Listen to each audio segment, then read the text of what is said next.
lots to do next. It's time to check the tech. We see cars differently. Nice. We love them on the road and under the hood, but also check the tech and are known for telling it like it is. Ugly is included at no extra cost. The good, the bad, the bottom line. This is CNET on Cars. Welcome to CNET on Cars, the show all about high-tech cars and modern driving. I'm Brian Cooley. Well, the 7th generation Corvette's quite a handful just the way it stands. But then go and add a supercharger to it, a smart suspension and smart gearbox, and a body that handles air like a magician, and you've got something entirely different. Let's drive the Z06 flavor and check the tech.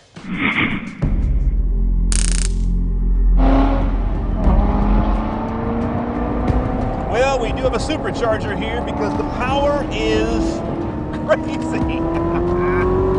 Oh, yeah.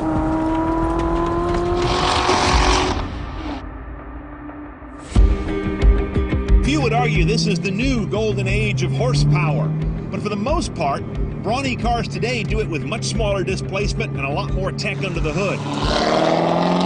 Except for the big Vette, which keeps things big.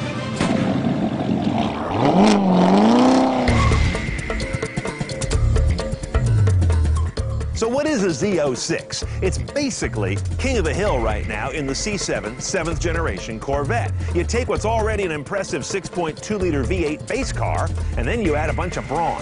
A supercharger on top of that V8, a standard 7-speed manual with rev matching, magnetic rheological adaptive suspension standard, wider fenders up front to cover way bigger wheels and treads, all kinds of radical airflow and cooling management around the body, and a steel-reinforced Jesus bar, one of the few cars where you might actually use it. New for 16, you've got a front curb and chin camera, a rear lid that doesn't require you to slam it, it cinches itself, and CarPlay or Android Auto, with CarPlay out first. But you don't buy a car like this to play with your smartphone. You buy it to play with a motorized screen instead. I can't get enough of that. Okay, let's get serious. 7-speed manual gearbox, this is base. But notice, our manual has paddles on the wheel. Those are your toggles to turn on or off rev matching. We'll try that on the road and the track momentarily. Now down here is your mode controller for the vehicle, and it's very simple compared to like a BMW M car. There's weather, eco, tour, which is normal, sport, and track. Not a ton of variables around that.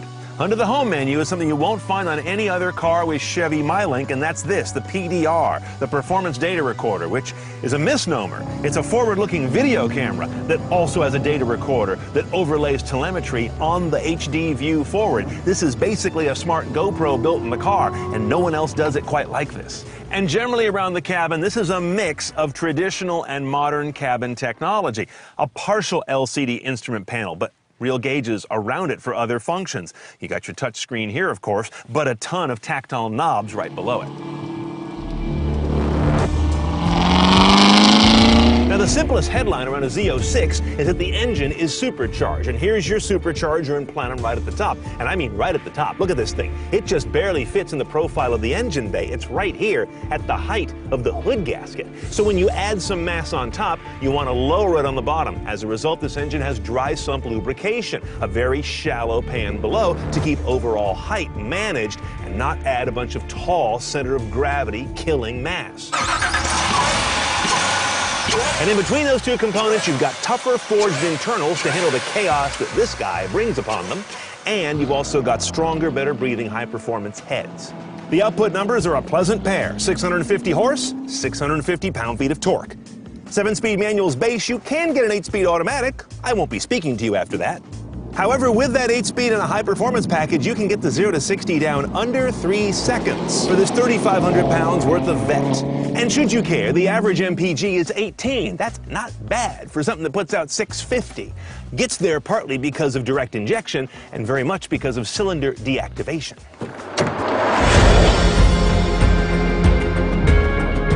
You never get used to this kind of big power. I'll be honest. I'm more of a naturally aspirated kind of guy. I kind of like that smooth linear feel, but this is just a hoot. Now we're at the Sim Raceway Performance Driving Center at Sonoma, a course layout that constantly reminds you how light and sharp the turn-in is on this car. Coupled with that responsive throttle, this Vette feels about half its weight. I'm in, sport mode right now, and I've got tremendous power. I've got great throttle ability. I do not even miss the rev matcher when it's on or off because this engine blips and modulates so beautifully, which is interesting for a great big engine. It breathes very lightly, I would say. It's not hard to get it up or down on the rev clock because it's a nimble set of internals. This Vette has a perfect 50-50 weight spread, largely because that 7-speed manual I'm working is a transaxle, not a transmission. In other words, it's located at the back of the car, instead of ganging it up all lopsidedly with the engine at the front of the car. Nice gearbox and clutch, by the way. Corvettes used to have kind of horsey drive lines in the last couple generations. Not anymore. This guy is just easy to drive. But man, is there some stuff under there. And we've got the magnetorheological adaptive suspensions doing wonders, of course, to keep me in good shape. That's also the technology that'll keep you enjoying your Z06 on the ride home after the track. Okay, done up CNET style, a Z06 is going to start you at about 80,004 with a 7-speed manual. That's for the coupe, by the way, more for the convertible. Then there's that Z07 additional performance package. 7,500 bucks, I'm going to pass. I'm good here. 1,800 for the PDR track recorder with telemetry laid over the video. I love that. I'm all in. Now you're at about 82.2 out the door, the way I'd do it.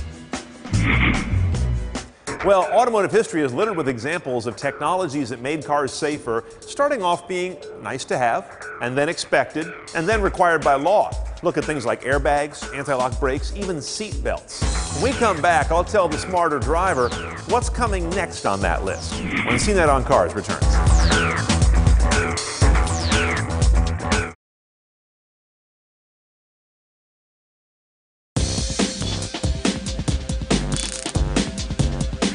Just as we expect new cars to have mirrors, parking brakes, seat belts, ABS, and airbags, regardless of their price or type, we may soon expect the same of automatic emergency braking. Automatic emergency braking will apply partial braking and alert the driver of a potential collision.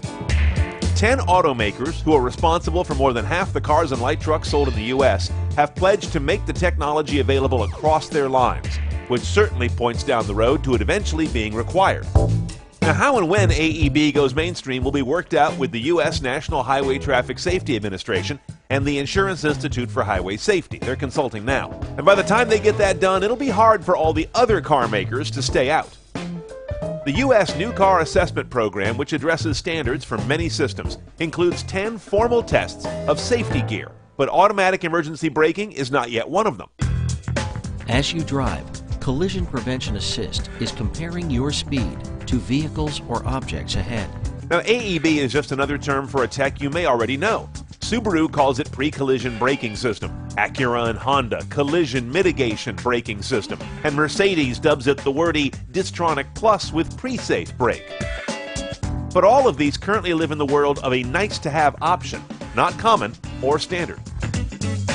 The way it works is cameras, lasers, and ultrasonic sensors constantly watch the space ahead of your car. And if the processor they're connected to determines you're closing on an object, moving or still, too rapidly and seem to be making no inputs on the brake or steering, the car will brake for you. A car that can see trouble and stop itself to avoid it. Even if it doesn't eliminate the impact, it would lessen its energy. And if it appears you cannot avoid the collision, the system engages the features of Pre-Safe to help prepare the occupants. The safety and insurance communities have been falling in love with this tech for a few years, making it the early darling of all the active driver assists. The IIHS has found that cars with this basic tech are associated with up to 35% fewer accident injury claims. They like paying fewer claims.